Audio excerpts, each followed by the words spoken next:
Oh,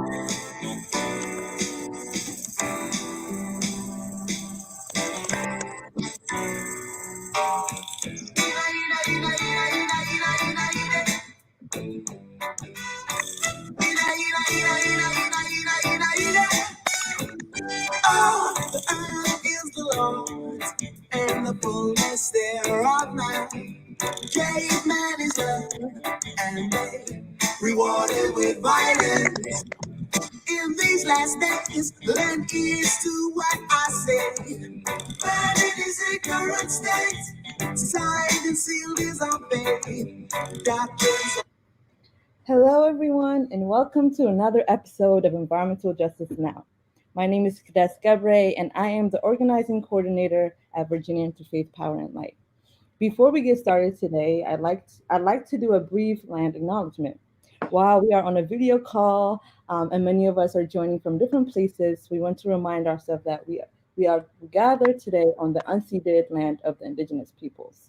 I am joining from the so-called Richmond, Virginia area, and I am currently located in the land of the Powhatan and the Chickahominy peoples. If you are unsure of whose land you are on and want to find out, you can visit native-land.ca to find out.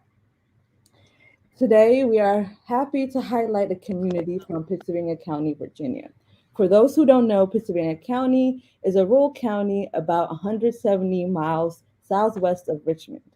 Pittsylvania County is a county located in the Commonwealth of Virginia, and as of the 2010 census, the population was about 63,000, and Chatham is the county seat. Pittsylvania County is also included in the Danville, Virginia Metropolitan Statistical Area. And we have wanted to highlight this community today because Pittsylvania County is being proposed as the site for the Mountain Valley Pipeline Lambert Compressor Station. This county is also the site for another existing compressor station from the Transcontinental Gas Pipeline, or the Transco pipeline. Transco is a natural gas pipeline which brings gas from the Gulf Coast of Texas, Louisiana, Mississippi, and Alabama through Georgia, South Carolina, North Carolina, our state, Virginia, Maryland, as well as Pennsylvania to deliver gas to New Jersey, to the New Jersey and New York City area. So it's a fitting for its name. It's a transcontinental gas pipeline that cuts through the east coast of our nation.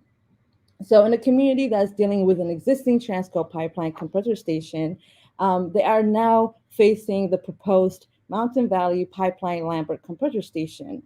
So the environmental injustices in this community are more than apparent and are piling up. In an effort to fight against these injustices and educate their community, we have the pleasure of being here today with a member from Pittsylvania County NAACP who will be able to share with us the issues that are fighting in the community. We also have Lynn Godfrey, Community Outreach Coordinator at the Sierra Club, Virginia, who's been organizing Pittsylvania County residents to learn more about the negative impacts of the project. So Anita from Pennsylvania County NAACP and Lynn Godfrey's from Sierra Club are here today to tell us more about this compressor station and the impacts that it will have on the community. Thank you so much for being here today, guys. And how are you all doing today? Doing fine. How are you? I'm good. It's Friday, right? So I'm excited to kind of do our show and then, get the word out about this project and also, for the weekend. How are you doing, Lynn? I'm doing good. Thank you, Cadets. Thank you for having us here today. Yeah, I'm doing good. Ready for the weekend. Thank you. Yeah. So let's just dive into it. We can start with, a simple question of what are the environmental justice concerns in Pittsylvania County? I know I touched it a little bit, but, we would like to hear this from you both. Well, our committee and our community are really concerned that our Board of Supervisors and the powers that be are not concerned about the health of the people. They're more concerned about what they see as the big picture, that $1.2 million revenue will be coming into the community or the county every year, and that there'll be plenty of jobs that are going to be coming in. And so what we see as people, we see and understand that they're not concerned about the health of our folks, and that tomorrow doesn't matter to them because most of them are not going to be affected by it. And tomorrow, what I mean is that our children and our grandchildren are going to have polluted air, water, and the land, and their bodies are going to be polluted by the toxic chemicals. And so don't let me get too emotional here, but I have children and I have grandchildren and 3 great-grandchildren, and I don't want them to be victimized because we're not standing strong enough to fight this 3rd unnecessary compressor station coming into our community.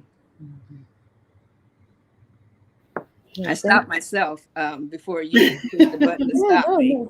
No, thanks so much for sharing that, Anita. Yes, and a lot of times when we're fighting environmental injustice, it's hard to kind of forget, we're not just doing this for our lives, right? This goes beyond us and then the future generation, and which is also why a lot of young folks really understand the issue of climate change and the issues of polluting projects like this compressor station on the lives of the future generations, and recognizing that our resources won't be the same after depleting them in excessive amounts, right?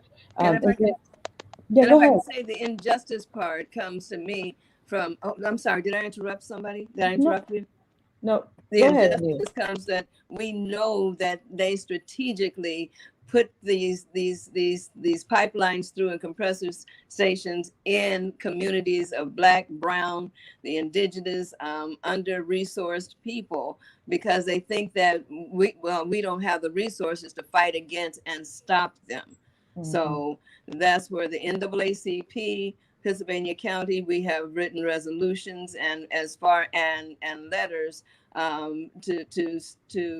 to deny the air permits, and that's all I'm gonna say. I'm so sorry for interrupting. This is a show for you, right? This is your time to speak up and share your concerns. So you did not interrupt anything, Anita. Thanks for pointing that out.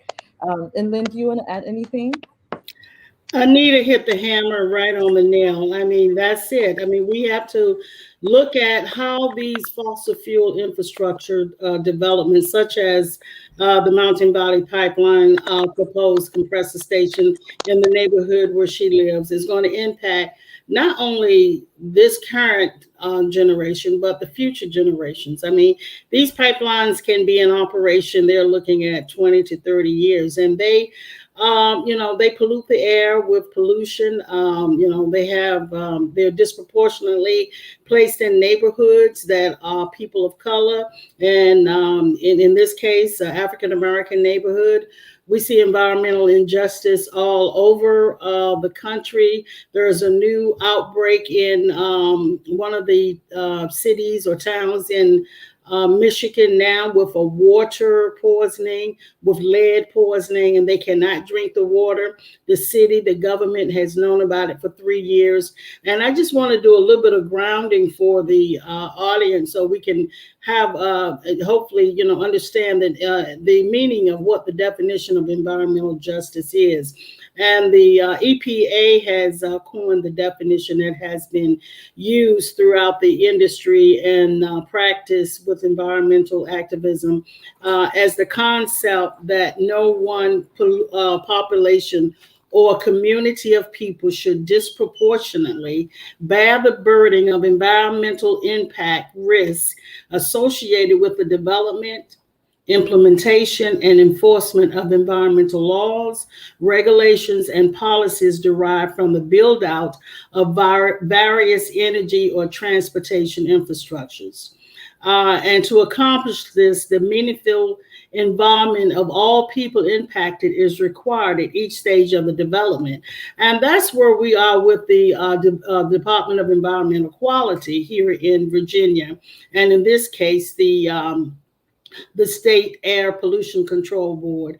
And we're trying to get the message to them and for them to understand. I mean, right now, we should not be having any build outs of fossil fuel infrastructure in the 21st century. That's just, a fact. I mean, the IPCC, which is the intergovernmental panel on climate change that is convened within the United Nations, have come out with their report, and it's a scathing report on our future if we don't take action now. So this disproportionate bear of a burden, like Anita said, they already have two. They already have two compressor stations less than a mile from where this proposed compressor station is. So, I mean, you don't have to have a PhD in physics or chemistry to understand that that is going to have a tremendous impact on this rural community. Yeah, and I really like your last point, Lynn. The idea of like being overburdened, right? Environmental. What does it mean to have cumulative impacts, and how do we, stand up for communities that are, as you can see, consistently targeted. Literally, the same community being again targeted for another toxic facility, right? And we have seen this with our neighbors at Charles City County, where they were fighting a landfill extension and another pipeline and another gas power plant, right? So the idea of cumulative impacts and making sure that the burden of environmental impacts that are associated with development or any type of facility implementation is inclusive of the community's needs and of the community's voice in the decision making is super super important, especially when you're thinking about cumulative impacts and being overburdened with environmental injustices. And so to kind of dive a little bit deeper, how does this affect the people who live there, right? And what are some of the negative health impacts of projects like these? Yeah, there's been tremendous study conducted by health scientists to show the impacts of people living what we call fence line and frontline communities. And those are communities that's within the fence line, within a 3 mile radius. Typically, that's what is categorized as within a 3 mile radius of those operations. And what you see is disproportionate rates of asthma, heart disease is exacerbated by that. You see where folks are having even things that is associated with, especially with lead, development in the youth, mental and physical development and cognitive developments in the youth. So it has far-reaching impacts, and as we said, there is African American, indigenous people, and people of color who disproportionately bear this burden. And not that anybody else should bear it. I mean, we shouldn't make that point. Nobody should bear it. But to have it in our communities, is really, really is an injustice. I mean, you just name one community. I mean, right here in Virginia, we have the Pittsylvania County neighborhoods. We have Charles City County. We have Hanover County. We have Buckingham County. And we have Louisa County. Just came out where a concrete company just built this big trucks, dust, all those things right next to a family's precious home that they've had for over 50 years, and didn't get they got this, the county claimed that the notice came back to them. And there's an older, in the 80s, Black African-American couple and their adult child. No one should have to deal with that, have to live with those things is already, causing, we are already disproportionately impacted by other social and racial conditions and injustices. And this just adds to it. Anita, do you want to add anything? Yes. Yes. When we're talking about it being unjust, well, Lynn said it. Lynn said it. As you can look around the world and see that what they are proposing to do, what they're doing is not unique. It's not unique to this area. It's just another example of their playbook that all extractors that they all use. They come into a community, pay off the elected officials directly or indirectly, claiming that their project will infuse badly needed funds into the area, and that's how they get people to thinking that they're okay with this. And they promise jobs, which will be primarily temporary. They negatively impact the land without fear of local regulation. Then they move on, especially when the project harms or threatens the viability of the operation. And they leave a mess to be cleaned up by whomever. So I just think the voting public should know that, well, here the Board of Supervisors voted to support it, and it was purely for economic reasons. You know, the cost for something like this is far greater than the money that they say will come in. You know, the cost of our lives, our water, the land degradation, the air quality pollution, you know, it's and this health safety. It's just it's not fair. It's not fair. You know, they need to find some other place to do whatever they think they need to do. And that's my rant. Yeah, I agree. But and the NAACP, the organization, Anita is the president of the Pennsylvania County NAACP. The national NAACP back in 2017 conducted a study with the Clean Air Task Force, and they came up. The Clean Air Task Force in 2016 found that ozone smog for natural gas industry pollution is associated with 750,000 summertime asthma attacks in children and 500,000 missed school days. And that is showing that is really a gasping. It really is, and that's from a report by the NAACP National NAACP called "Fumes Across the Fence Line." I would suggest people, if you get a chance, they can read that. It's called "Fumes Across the Fence Line," and they can Google. But this is, it's a tremendous injustice that is being heaped on this neighborhood, and even Transco, the existing gas.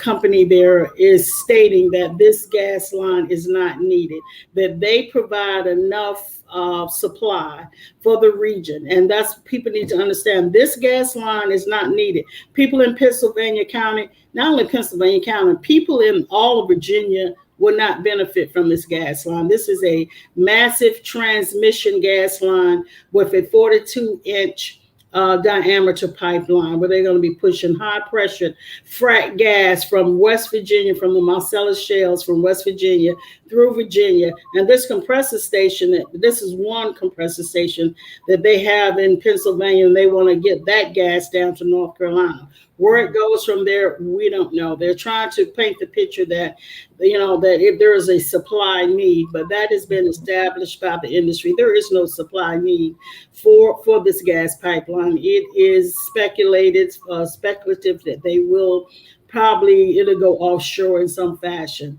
maybe as liquid natural gas. We're not sure, but they've been very mum about that, so we don't know that. And so, yeah, this is not a necessary gas pipeline that we need.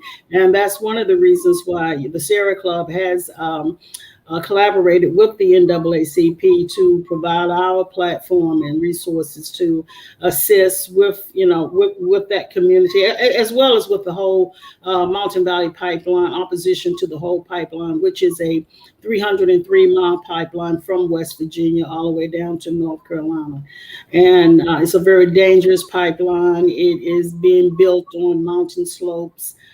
is polluting the water. There's a outstanding water permit that we're fighting against also. So yeah, Anita is, and another thing, how it impacts the community.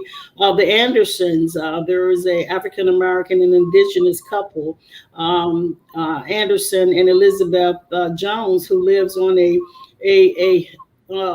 inherited over 90-acre farm where he cannot cross half of his farm because of land disturbance. Because of that, Anderson also has asthma. When he goes for a walk, he said you can't even go for a walk within a few blocks, and you can smell the fumes. You can smell the gas from the pollution from the Transco. Like you said, there's two massive Transco compressor stations, and we visited there not long ago, and there's a picture we can show you. So it's ample gas there. It's not necessary. This is not. This is for investment purposes, and it's jobs. That's a myth about jobs that they provide. Most of the jobs that have been created because of the construction of the Mountain Valley Pipeline is coming from out of state. Most of those workers, we just went to a water permit hearing. Half of the workers that got up to spoke in support of the pipeline were from Texas, Oklahoma. They were not from Virginia. And there's a few jobs, most of them are temporary jobs without benefits. They're not life-sustaining jobs where they're giving people here in Virginia. They're temporary through temporary agencies. There is no insurance, there's no health insurance, there's no retirement benefits. So that's a myth. We want to bust that myth right now. There is no long-term jobs for vulnerable populations, specifically Black males and indigenous males who are under and unemployed. So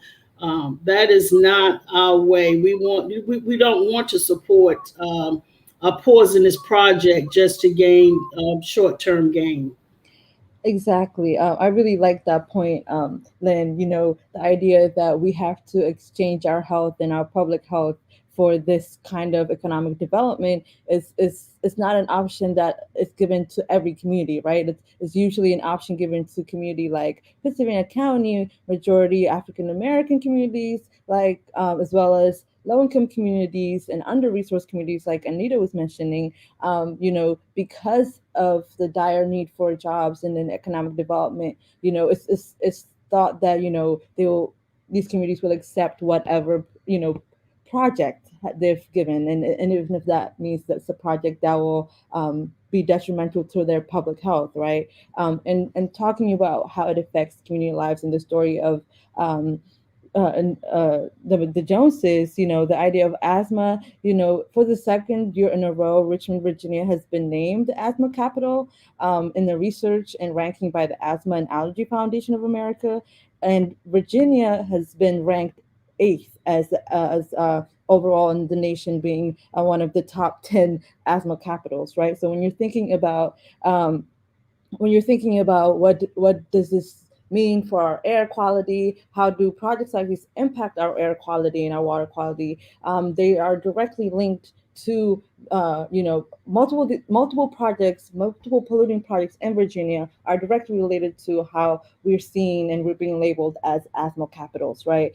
It's because of our acceptance to a lot of polluting industries, and like the Transco pipeline, like the Mountain Valley pipeline, or the proposed now canceled Atlantic Coast pipeline. They're and not to mention a bunch of landfills that are already existing, and dumping sites and waste facilities that already exist that leak poisonous air and poisonous compounds into our air are the reasons why we are being named the asthma capital, right? So when you're thinking about how this directly impacts to people's lives, and there's one good example, right? It's the fact that people can't breathe proper air, and asthma can be deadly, right? Especially when you're thinking about, like Anita was saying at the beginning of our show, our children, our grandchildren, and the lives of our future generations.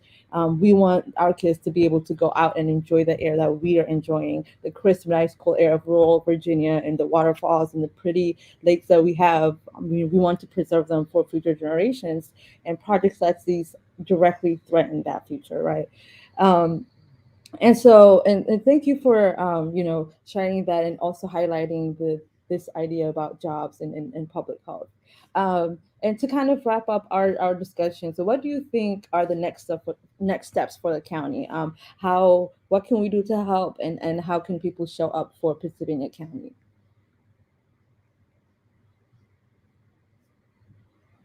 Yeah, absolutely. Okay, so there's a couple of ways right now. The air permit hearing is scheduled for December. So we would like people, when we have, the public notice, DEQ has not published a public notice yet, but when they do, we will share that. And would we like people to be able to attend that meeting and show support for the community and be an allyship with the community. Additionally, there is a water permit that's being considered by DEQ for their water, the State Water Control Board. Now they have open comments right now until October 27th, and Sarah Club has a email alert, an action alert for folks to make comment, and that it would go directly to the DEQ and the State Water Control Board. I don't know whether we can get a link for that or not. Can we put a link in there for that alert in the chat? Yeah, sure thing. I'll put the link as soon as I see it. You need the link, correct? Yes. Okay, let me get the link. I'm sorry, I should have had it ready. So those are things that those are the two immediate things that citizens can do to show allyship, as well as to help oppose this, so that the regulatory board, in this case the Virginia Department of Environmental Quality, with the Citizen Board, the State Water Control Board, will get the message that in the 21st century we don't need to be building fossil fuel infrastructure. It's just detrimental. I mean, even if it wasn't in an EJ community, and then, right now its contribution to climate change, which we didn't talk too much about, but its contribution to that is just tremendous. And that is something that, human beings should not be doing at this point. So if we could, do those two things, that would help tremendously. It really would. So Yeah. I'm going to get that link where folks can make a comment as soon as I can find it. I'm sorry about that. I should have had it ready.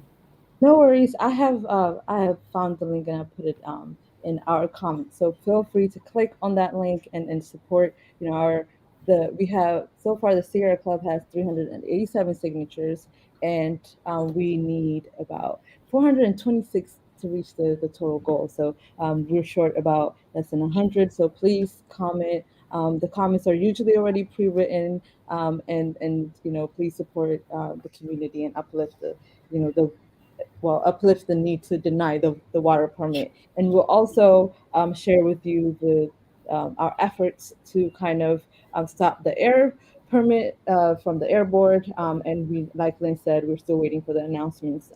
And it's in December, so this is kind of our first introduction to our supporters about this issue.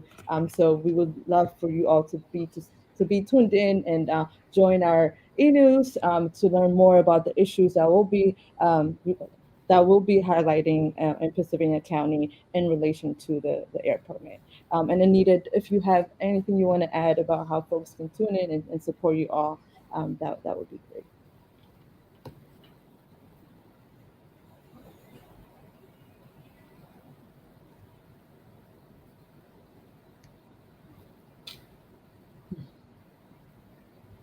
I think you're muted, Anita. Anita, you're muted. Sorry. Join us in our NAACP meetings on the first Tuesday of the month. Just email if you'd like to get the information, and because we talk about it all the time. As I said earlier, we did what we want, though, what we need from the public, especially people in the area where they want to put that third compressor station, is to send us your story. Send us a note, and we can write the story if you want to talk it. And so, and so that people can know that yes, this is not just something that an organization is coming up with. These are real people who are affected by it. So don't only wait for others to speak on your behalf. You speak up on the behalf of yourself and your family for generations to come. Yes, thank you so much. And I am putting the email to contact the Pittsylvania County NAACP in the comments right now. So feel free to email the Pittsylvania County Environmental Justice folks of your concerns about this project, as well as how you're able to help using this email in our comments.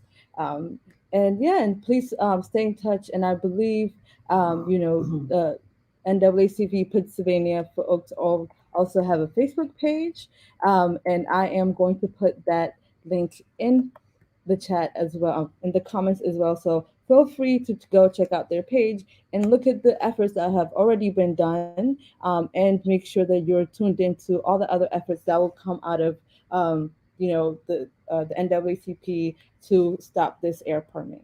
And I think with that, we have ended our time here together, and thank you both for making the time and joining us today, and sharing your environmental justice concerns in your county, Anita, and in the work that you do, Lynn. So if you all have anything you want to add to close it out, feel free, and share. Thank you so much. I thank you for inviting us for this. I just have one thing. I have a quote that I love from Martin Luther King. And he says, and this was said in 1967 and is still appropriate. He says, our only hope today lies in our ability to recapture the revolutionary spirit and go out into a sometimes hostile world, declaring eternal hostility to poverty, racism, and militarism. And to this, we can add environmental justice. That last part is mine. And to this, we can add environmental justice.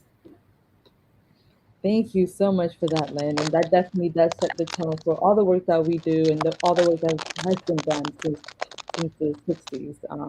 So thanks for that. Anita, do you want to add anything?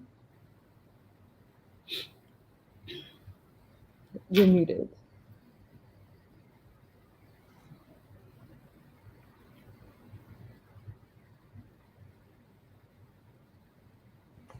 You're muted, Anita. And for those that are watching, Anita's joining us from Pittsylvania County, so the connection might just be just a little bit too slow because of real life, right? But go ahead, Anita. Oh, I just want to say, I just said I can't add much to the statement from Dr. King and Lynn. Um, I just want to say thank you for the opportunity to be able to just speak on behalf of our community and our and what we're doing to oppose this imposition to our health. So thank you. Yes, thank you so much for being here again, y'all. And with this, we'll end our podcast. And thank you for everyone else who has tuned in and learned more, and is excited about uplifting a community that is fighting to protect our air and our waters, and our natural resources, and fighting to protect our earth, right? So thank you, and we hope to see you in the next episode of Environmental Justice at the same time next week. Bye, everybody.